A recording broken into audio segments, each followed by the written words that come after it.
Hi everyone, welcome to another episode Footy Fantasy pod. This week we'll be talking about the Liverpool Spurs preview. We haven't had one in a while. We have the two people from representing Spurs. Steven, thanks for coming on with his military gear. He came for war. Ola, the Liverpool man. His team is in the mud in a bit. So he's here for a therapy session from United fan. Very nice. Very nice of you. Thanks for having me. Despite the rivalry, we're good people. Oh, yeah. We're Thanks very for caring inviting neighbors. me, man. Aya's trying to be very subtle and very nice today. Don't mind him. He's waiting. He's waiting for when he will just throw in one nice one. Yeah, I will for sure. We'll chat about the FA Cup game for sure too. That just happened. Talk about transfer window. Before I go on, if you're watching this video, share, subscribe, like, interact with us on all our platforms. Subscribe and share with everybody you know. All our address will be at the end of the pod. So let's quickly jump into this. Steven, quickly, tell us, what do you think for the game on Thursday? Who needs it more? How's it going to go? What are the key battles? Oh, we need a win much more, man. We need a win to get just the psychological and the press off Mourinho's back, as he's back in the league. We've dropped out of the top four. We definitely need to win more, because these big battles against Liverpool, Chelsea, Manchester United, that's where Mourinho gets his reputation. And I think he has a lot of motivation and fight to win those games.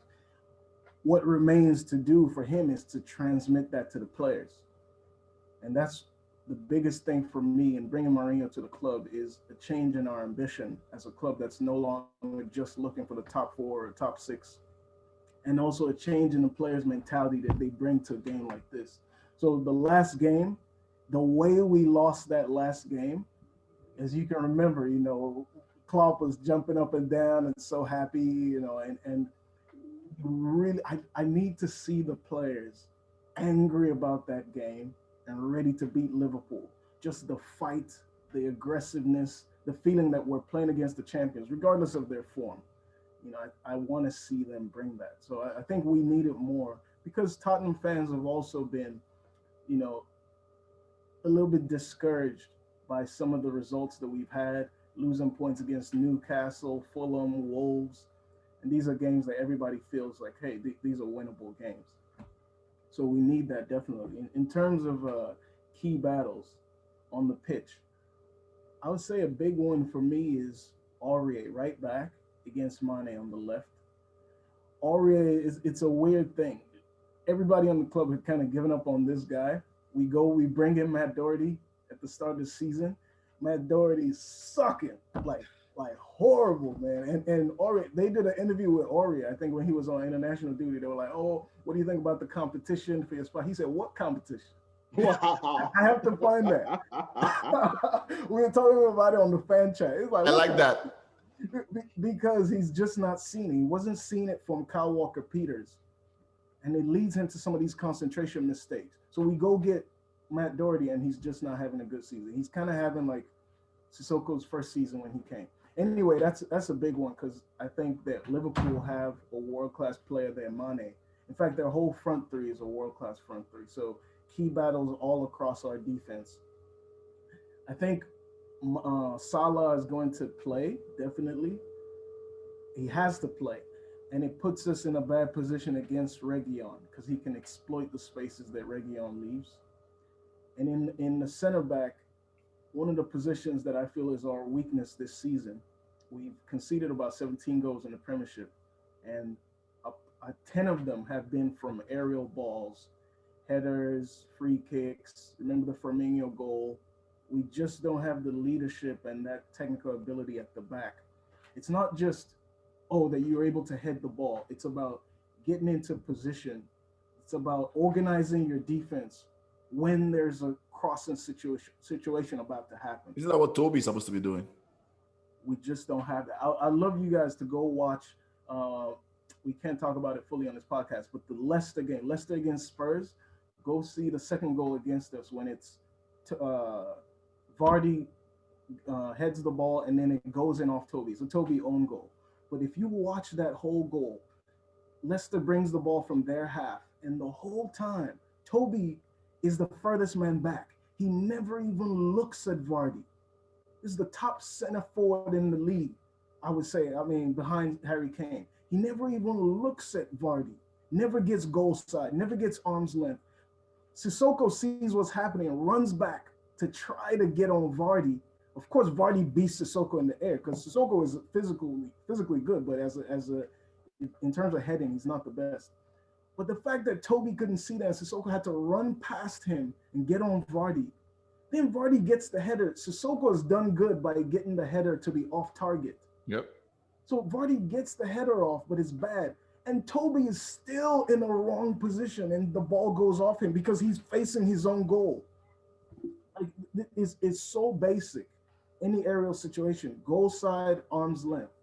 And we just can't do that enough. And after that game, if you'll see, Toby has played only maybe 45 minutes after that game. Maybe up to one game, maybe 90 minutes. But he hasn't played much since that game. And I'm happy about that. It's one of the things I'm positive about Mourinho. He sees those kinds of things. He might not say it after the game, even though the press feeling is that he always damages his players and all that. But he sees those kinds of things, and I'm happy that he's noted that with Toby. At least I think he's noted that with Toby. So another key battle on the field is definitely that Liverpool are playing Fabinho and Henderson at center back. I'm just hoping that Klopp continues that, because the more they play them in center back, the weaker their midfield is. And so Harry Kane can drop into those midfield positions where he can get on the ball, create, or get on the ball, take a shot. And so I hope that Klopp keeps it that way. If he brings Fabinho up, most teams that have held Harry Kane down, it's because they bring a defensive midfielder like Ndidi that'll hold Harry Kane down. And as long as he keeps doing the Fabinho Henderson thing, I would love to hear Ola talk about this. I really want to see that on Thursday. And then the other problem that we have is, apart from Harry Kane, our front forward, so it's Son and it's Bergwijn. Son's doing great finishing. Bergwijn is kind of our problem position, that third forward. We've tried Bale there, we've tried Bergwijn, we've tried even Sissoko there in one game, and we just haven't found a consistent performer in terms of creating chances and in terms of scoring goals, in terms of just taking the chances. Bergwijn will get the chances because he has the speed. He's going to find the spaces, whether you play Williams or Phillips or you play Fabinho and Henderson, he will find the spaces. The question is, will he be able to finish? And in a game like on Thursday, I need you to finish, boy. Bergwijn, I need you to do it. Like some of this things, it's just the players need to develop a mentality where you can see. It's something like Lucas Moura in the Champions League final. Normally, Lucas Moura is not going to score a hat trick, but you have to develop a semi-final. Semi-final. I have to remind you of that. You have to develop. I was thinking, which final is he talking about? Because I remember Liverpool was carrying the cup after the final. So. Look. Don't worry about that. You have to develop a mentality about yourself where you might be a player that doesn't finish all these goals, doesn't score so much, but when it's a big game, you have to be a big game player. Bergwijn, I need you. Yeah, but Stephen, then so you're talking about you've tried Bergwijn there, you've tried Bale there. Has Mourinho tried Lucas Moura from that right hand? Oh yes, of course. Has he? It's not worked. It's not worked at all. Lucas Moura, it's a longer conversation. I think that Lucas Moura is really the classic small center forward that needs to play off a bigger guy. His best time at Spurs was when he was playing with Llorente. Okay, just off Llorente, just off a striker. But everybody sees him as a winger. He's really not. He really wants to be released into space near the goal. But hey, who am I, right? I'm this is just what I see. So You're I a think coach. those are some of That's the. super. Of course. But I mean, in terms of, I'm not in the Tottenham. I know. I'm just messing with you. I know. Yeah. Anyway, those are some of the key battles that I see. Predictions. Prediction: I say we reverse what happened before that useless game, that lucky win that y'all did. 2-1 Spurs. Lucky indeed. Going down in Tottenham Hotspur Stadium, so 2-1 Spurs. 2-1. Okay. Yeah. All right. Take it away. Tell us how Yeah. your tricky Reds. Yeah. To bounce back. This is my therapy session, so I'm going to vent, and I can see that you guys are full of laughter today because Liverpool have turned to Comedy Central, and we're top of the league. We're top of the league. Yeah. Manchester United is top of the league. Go ahead. You're keeping that space for Man City. Don't worry. You're just keeping that space. Okay. That's what we're doing now. Yeah, how far you guys are falling. Praying for Man City to win. Oh my goodness. You're keeping it for Man City. Don't worry. So you can enjoy for now. Enjoy for now. But this is my therapy session, so I'm going to vent. Number one, Steven is. You better go pay for a real therapy session. You're trying to get a free therapy session. What do you mean? I'm dedicating my time and resources. So this is why it doesn't work. You trying to get it for free? Yeah, for sure. I know you're happy to see Fabinho and Anderson as our centre back, but I think that has to be the best option if Matip is not fit. Now, Matip missed the match today, which is not surprising because Matip doesn't really play 5 games in a row. Something always happens. He pulls a groin, calf injury, shoulder injury. Something happens, and then he's out for the next 2 weeks, next 3 weeks, if we are lucky. So if Matip is not fit, I'm not against having Anderson back. Now, we don't even know if Anderson is fit because Anderson has missed the last 2 games also because he minor issue. But this is what happens. They have minor issues and then they disappear for like 10 games. So we don't know. I'm not happy having Rhys Williams at center back. He's a young lad, but the young players, you can see potential. He looks good on the ball. To give him credit, he passes the ball well, but he's slow. And being slow against Son, against Bergwijn is gonna cost us. Son in the previous game against Liverpool scored because Rhys Williams was too slow to push out. Bergwijn could have scored 2 goals because Rhys Williams made errors and was too slow to push out. So Son and Bergwijn will be licking their lips if they see Rhys Williams on Thursday. Both of them will be like, this is going to be goals. I have a thought process, Ola. Just a small thought process. And I don't know, not to interrupt you. Are you against, it's just me thinking out loud again, obviously I'm not a coach. Are you against Liverpool actually playing low block and play on counter? And so that you can use Rhys there where there's no space behind him. So that error is kind of taken away. And you play on the break with Salah and Mane and just pack not against it.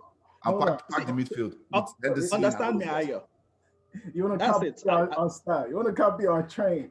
Yeah, copy talk. Pack your train.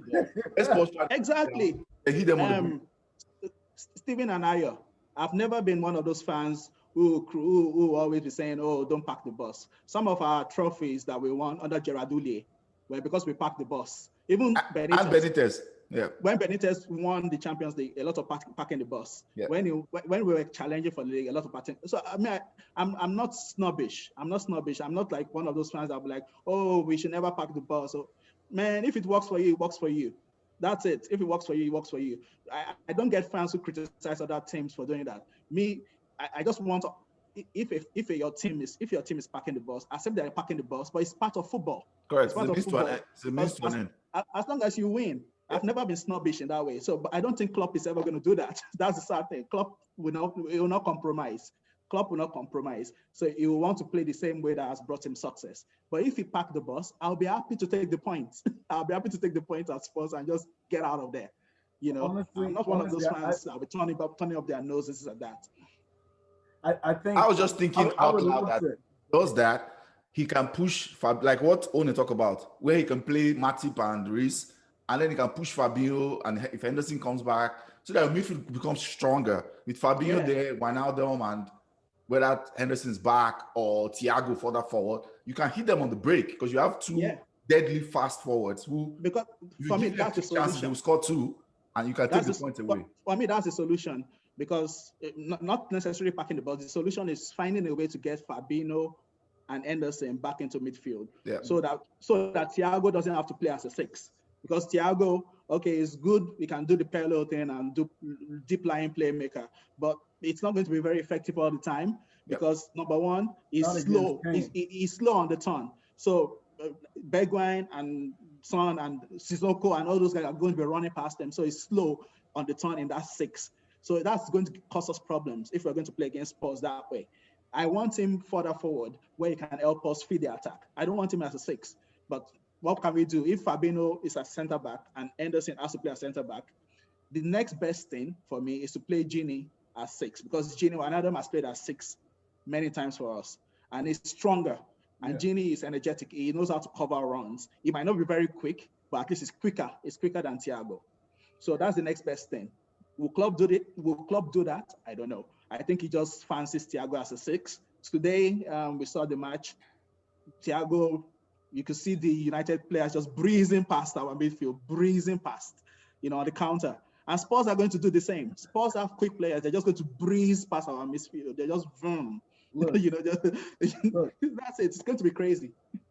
Ndombele, bad boy. He's going to use Thiago to Nkwobi. Have you ever eaten Nkwobi before? Are you sure Mourinho will play in Ndombele? Mourinho might go conservative and not play in Ndombele. No. He will. Even when we play conservative, like we need him to be that opening for us. I will say something quick about you guys parking the bus. I don't think it'll work. If you watch, one thing I love about Mourinho, people say, oh, he parks the bus and all that, but he's very smart about it. We park the bus against teams that like to play on the ball and don't have a strong, big center forward that can score in a low block.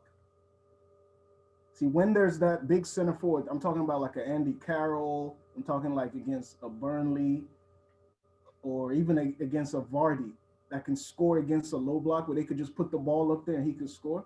We don't play like that. We actually go for possession. But when we're playing against teams that like to hold on to the ball and have smaller players that cannot be effective in a low block aerially, like Man City, Liverpool most of the time, I don't know where Firmino is kind of good in the air, but Man City, Barcelona, that type of team, that's where the low block works. So if you park the bus against us, Kane is still going to get through. We can still get aerially chances against you. So I don't think it'll work, but I think that might be a temptation. The other temptation for Mourinho, I was thinking about it yesterday, is there might be a temptation for us to come out and try to be more on the front foot and control the game, control the ball, because we think Liverpool has this poor form, they're not doing well. I think that'll be a mistake from our side too, because I think what's been working against Liverpool are the counter-attacking teams. They're doing what we normally do, and it's been working against Liverpool. So why not, let's just keep to our plan against Liverpool like we did last time and take our chances. But I hope Mourinho doesn't fall to that temptation to take advantage of your poor form. All right, okay. Let us finish his thoughts. Yeah. Sorry? I said finish your thoughts about, maybe predictions. Okay, so the prediction for me, I'll be happy to take the draw. Okay.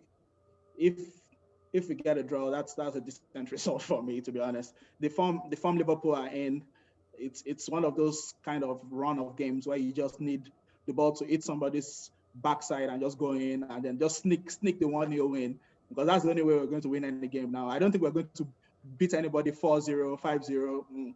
This kind of run of games usually get out of it by scraping a result, by just getting one lucky or fluky win and then build your confidence from there.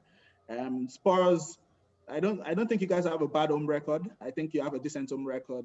Last season, I know Liverpool won there 1-0, but it was a tough game. I think Spurs probably could have sneaked a draw they had a chance towards the end where they could have sneaked a draw last season. Y'all always have lucky wins against us. For real. Like seriously. Not even joking. Lucky wins. Y'all always have lucky wins. It's always Well, there's nothing like lucky wins, man. If you It's deserve to win, always you a deserve to win. You deserve to win. You deserve to win. Now that you've done your prediction is what, a draw? You think it's going to be a draw? I think it's going to be a draw. Well, I would love a draw, but if we play with Rhys Williams at the back, we're going to lose. Oh, okay. Wow. Is that if so? Follow-up question: Liverpool lose. That's it for title race. You think? The title race at the moment is 6 points. Mm-hmm. United have Arsenal on Saturday. If United beat Arsenal, I think it's at Emirates. Yep. And if Liverpool lose to Spurs and United beat Arsenal, then it's over. You think it's over? Yeah. Okay. That's if you guys beat Arsenal. I think it's at Emirates, because then it's been 9 points. It's been 9 points, and I don't see us catching 9 points. And then City still have a game in hand. If City wins, City will be 7 points ahead. So yeah, I think you're thinking wrongly. We play that game week is the same week we play Sheffield. Oh, you play Sheffield first. Yes, first on Tuesday or Wednesday. I think. Oh yeah. Then you guys play, because the weekend we play, you guys play somebody else too.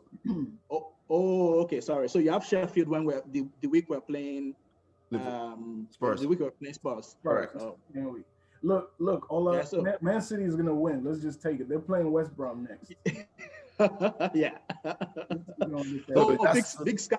So I guess big just sky. the thought is, if you guys lose to for you, that race is done. There. If we lose and the other guys win again, then it's done. It's 19 games, guys. I am shocked by everybody saying all this thing. It's 19. I'm not saying that. I was just about to say that. Like, no, before you said that, like people were texting. You know why I said that? Me about this. Ayo, this is not 2020 vision. This is not hindsight. Before the season started, I was saying the same thing. My prediction was Liverpool to come third because we didn't buy a centre back. Yeah. So it's not because now we are playing terribly. That's why I'm saying that. That's fair. That's fair. I remember that. That's fair. I said it because we're going to have these issues. You've always said that. That's fair. That's true. Yeah, because we're taking Fabinho out of midfield to play as centre back, and we didn't replace Lovren. So I could see it coming, because it happened to Man City last season too. And that's what's annoying, because Man City went through this. They lost a centre back, and they now went to drag Fernandinho and put Fernandinho at midfield, and then they compromised their structure. That's and true. many Liverpool fans were saying this. We're saying that, look, this could happen to us too if we don't buy a centre back, and now it has happened. That's why I don't see us closing a 9-point gap if we don't rectify that. And it doesn't look like we're going to rectify it. So that's why if we lose and it becomes a 9-point gap and we don't buy a centre back, forget about it. Okay. But then it now becomes a top 4 race, I guess. Of course. Even Klopp said it. Klopp has already said it. That, look, getting to the top 4 is my ambition for this season. Yeah, he had to drop back from, we want to defend our title, because the owners are telling him. I'm sure. Let me tell you something. The owners today couldn't give any oots about Liverpool going out the FA Cup. They don't care about FA Cup. They want top 4. So I read an article about that. Yeah. FSG don't care about the domestic cups. When we won the FA Cup the last time, and when we won the League Cup, they fired the manager. They fired Kenny Dalglish. That's true. Even though he won the domestic cup, they fired him. They don't care about domestic cups. Correct. For them, getting top 4 is the main thing. So they don't care that I told Onoche the same thing exactly with Daniel Levy and Pochettino. I told him this thing that was what was happening with Pochettino then, whereas like it was throwing those games, and sometimes, but when you got to semi-final, I remember it was only when you guys got to semi-final or finals that Pochettino was playing full squad. Okay, let's go for it, right? And if you want to blame him for that, I don't want to digress too much to that. If anybody wants to blame for that, that's fair. Maybe you should get them over the line. I get that. But when your mandate from top is like, hey, we need this because our model is we have to generate money, we have to make top 4, and the money we get to Champions League plus money we get to players we can resell is how we can generate and become bigger and bigger. That's what do you want? If the manager deviates from that and goes for a cup and misses out top 4, he gets fired. It's as simple as that. Mauricio Pochettino have gotten fired like earlier in your pack. Let's not get into that. Let's not get it. We have a short time. Let's not get to that. So, I guess high-level coaching. You have to find a way to do both. That's why it's hard. This is the most competitive league. We've seen this time and time. These are like the greatest managers now in the league, and we are seeing all of them going through that same problem of where if they don't give them money. I mean, look at Pep and Man City, but I don't want to deviate. So I guess transfer window now. Let's jump into that. I guess that was very clear and obvious what you want. Yes, it's very brief and obvious. Do you have somebody in mind? Buy a freaking centre back. Do you have somebody in mind? Huh? Do you have somebody? If you had an option now, like realistic targets. Oh, realistic targets. They said there's one. They said there's a young lad who plays in France. I think plays in Lille. We can take him on. Well, there's the rumor that we could take him on loan with an option to buy. Okay. I don't mind. I don't even mind if the person is not world class. We just need numbers. Somebody with a bit of pace. It doesn't have to be a world class fourth choice, because this person is going to be like third choice or fourth choice, because Van Dijk is coming back. Gomez is coming back. They are coming back maybe at the end of the season. But just buy somebody with a bit of pace, who has a bit of experience, who has played in one of the top 5 leagues. Just somebody who is competent. It doesn't have to be world class. We just need somebody who's competent. We cannot keep playing young, slow center backs. It's going to keep costing us. It's going to keep costing us, like today again. So they should have bought someone by now, because they knew about these injuries since like October. They knew about the 2 players who are out since October. So it just shows they don't want to buy. That's just it. Because if they wanted to buy, they should have bought somebody in the first week of January.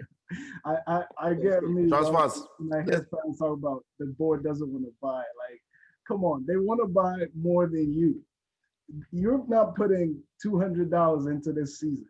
They're putting their hundreds of millions into the boat. Anyway, it's just a funny thing that all fans are like, oh, our chairman doesn't want to buy it, but they're more invested. No, that's the model though. FSG model is like that. Like they sell to buy. Yeah, even self-generated. They sell to buy. They don't put any of their money. I don't know if you know that. They don't put their money in. They sell to buy. That's it. A single penny of their money to the club. They don't.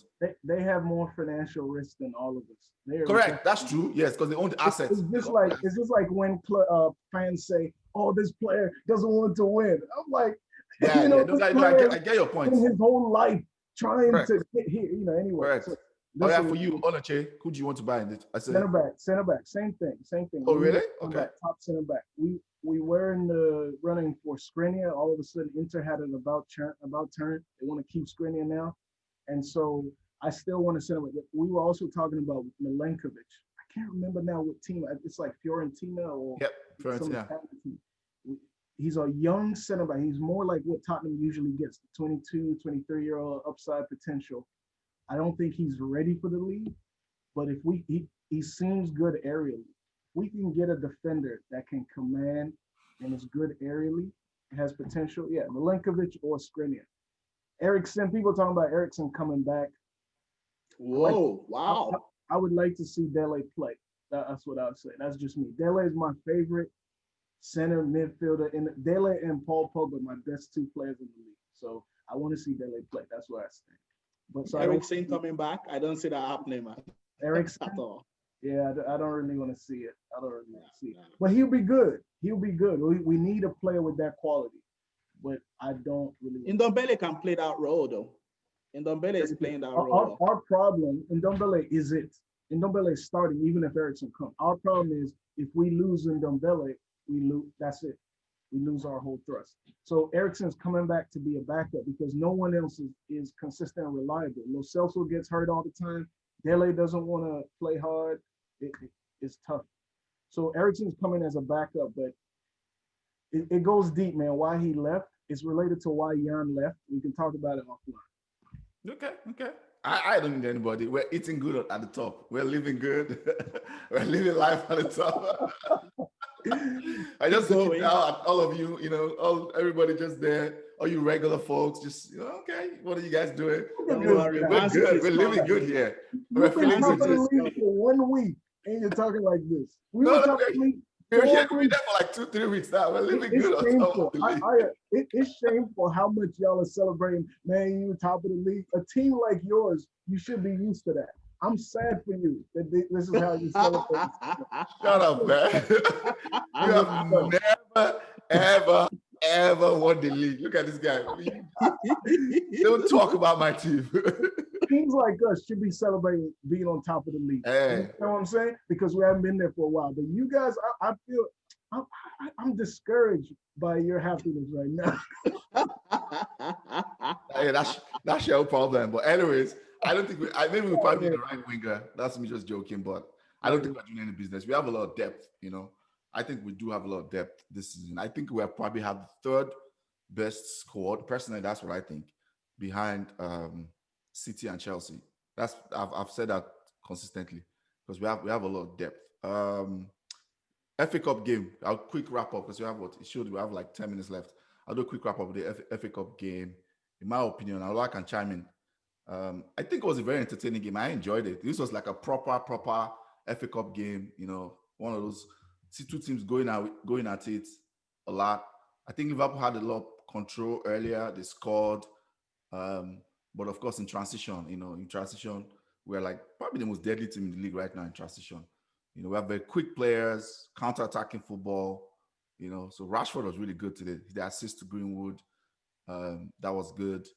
And I kind of missed the second half Rashford goal. I quickly went out for something for a jog, came back in. Then I saw but I saw that that's where Reece Williams made a mistake. He went out to pray. He went out to pray about jog. We're living good. We're living good this time. So we don't need to pray. You guys, people who pray against us. We don't need to pray. We're living good now. Famous last words. We don't need to pray. Okay. The next match. It's a football game. It's a football game. That's what I mean. Both teams have a god. I know you are. Then obviously that was a good equalizer 2-2. It was kind of finely balanced, but in the end of the day, I think what this season is going to be about, in my opinion, is just depth. Who has the most depth? And in the running, in every position, whether it's for whatever you're going in for, whether it's top 4 race, whether it's title race, even the relegation people, who has the most depth and who can have their key players available, whether it's COVID break, COVID suspension, whatever it is, have their key players available. Because that's what won us the game. Because if Bruno doesn't come on, that probably goes to extra time, or maybe Liverpool nick it. That won you the game with the free kick that the referee just decided to dash you guys. The very soft free kick. Now they've started again. the very soft free kick. It's no more win the game. Clever free kick. Clever free kick. They'll say it was a clever free kick. Instead of them to just say, oh, this guy just dived for the free kick. They'll say, oh, it was very clever. Very clever. So clever it was a good game. I enjoyed it. We moved on, fifth round. I think we played West Ham. So, man, it's... David Moyes, revenge. Revenge of David Moyes. We'll see. Any thoughts about the game, Ola? Yeah, well, like I said, we scored 2 goals. So something to celebrate about. Because I'd forgotten what a Liverpool goal looked like after having like 4 games with no goals. So it was good to see that we can actually kick the ball into the net. That's an improvement on that front. But apart from that, I think we did well. We don't win at Old Trafford usually, so I don't know why people are just. That's true. It's just the reality. We go there, we get a draw maximum. I think past 15 years we've won there only twice. So it's a place we don't really do well. But I think compared to our 5 games previously, I think we attacked well. We didn't defend well, which is a big problem. If you're attacking well but you're not defending well. But before we were defending well and we're not attacking well. So I don't know which one can we solve first? Which one are we going to solve first? But yeah, well, good luck to United. It's good that they have more games to play in the FA Cup. Yeah, good luck, because that's going to mess up your title challenge. So keep playing the FA Cup. We'll see how you go with that. You still have the Europa League, So good luck in the Europa League too. We have depth. That's why we have depth. We have so much depth now. Cavani's coming off the bench. So much depth now. Van der Beek. We have so much depth. Okay. Good luck. We're living large. We're loving life now. I don't like the game because you guys I was watching Salah watching the Liverpool-Burnley game, and he was just shaking his head. He was just unhappy about all the Origi chances. And then to see him come on and score just before our game, I don't like that. So, man, once again, you can't do a job for us anytime we need you to do something. You just got him. Basically, it was a warm-up game for him. I don't like that. And I think that's where your goals are going to come from. Like I said before, Mane against Reguilon, I'm a bit worried about that. Okay. Sorry, Salah. Let's do weekly awards. No. Yeah, Salah. Salah. Yeah. Weekly awards. Oh no, since you are talking, tell me, who is your donkey of the week and kudos for this week? Donkey of the week. Oh, kudos for the week. I know you've not thought of it. You should have Yeah, thought of man, it, bro. I was deep in work this week. Man. Donkey of the week is COVID. Donkey of the week is COVID. Is the whole COVID as a living form. The whole COVID parasite. How has it affected football? Is this in football? I mean, come on, it's only elite football that's going on. So at my club, we're still on lockdown. We're still on That's fair. lockdown here in Toronto. That's And fair. it's really getting to all the players, getting to the parents, getting to the coaches too, because it's just the different, completely all your goals and everything for the year that we've set up, technical goals, tactical goals for the team is very difficult to get to. We're not playing and everything on Zoom. You can't have real soccer on Zoom, no matter how much you try. So I've been frustrated this week about that. I'll say that. Okay. COVID Kudos for the week. for real, lockdown for two. I'm saying so. Yeah, Kudos for the week. Who do you get kudos? Quickly. We have 3 minutes left. kudos for the week has to be probably Biden. You know, has to be Biden, man. Okay. I give it to Biden for the week. Did you see him It's a crying? non-football related shout, but okay. I saw Biden doing a Hassan hug. You know, he shed a few tears. I was like, good for you, man. Good for you. Okay. Make the dream at 70 years old, 72. I mean, hey. That's a shout. Yeah, that's your kudos. That's a good shout. Ola, quickly. Kudos. Donkey, if you don't have, okay. Donkey of the week, officiating in the Premier League, officiating in England. They're all donkeys. All of them are donkeys. All of them. This season has probably been, not just for Liverpool, this season has been like the most contentious season I can remember in a long time. Like they make decisions that are just, okay, they'll make a decision. You know, some of these TV stations will have referees in the studio and the referee will be like, oh, that decision is right. Oh, that decision is right. And then the next thing, another referee in another studio will be like, oh, that decision is wrong. That decision is wrong. But like what? Even their own referees who are like ex-refs are not even agreeing on the decisions because the decisions are just so inconsistent. They are all donkeys. This season, they've been terrible. They've been terrible. And then sometimes you are like, are they even using VAR again? Or are they, because there are some things like the goal Rashford scored. I'm not saying Rashford was offside, but you're like, where are the lines? Previously this season, they'll draw the line. They'll draw that line. They'll draw it for like 2 minutes and say, oh, okay, Rashford was onside. Next Was it thing offside today or onside? I didn't see the goal though, but I was like, look, it was tight. It was tight. I can't say it was offside. It was tight, but we wanted to see where are the lines? They usually used to draw the lines. Now they stopped using the lines. Then handball has changed now. Now you can stretch your hand and block a ball. It's not a penalty. Like there was one game I was watching, Villa. Was it Villa Newcastle? Was it Villa Newcastle? The guy stretched out his hand, blocked the ball, and then it was for Sheffield United. Sorry, in the FA Cup yesterday, Sheffield United. They took a shot, and the guy actually stretched out his arm and blocked the ball, and then ref said no penalty. Like what's happening? The handball rule has changed again. Before, if you stretch out your hand, it's a penalty. Now it's not a penalty. we have less than 1 minute. I don't want this cut off. Okay, I finished. That's my donkey of the week. All of them. Okay. All the officials. Okay.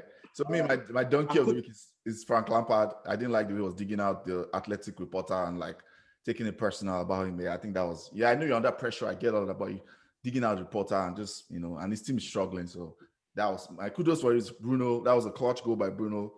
That was a clutch goal. I gave him donkey of the last week for his wasting possession. He replied me. He scored a beautiful free kick today. So read my where the lips. pod ends. I We don't have time for anything else. I hate Bruno. We don't have time for anything else. I hate Bruno.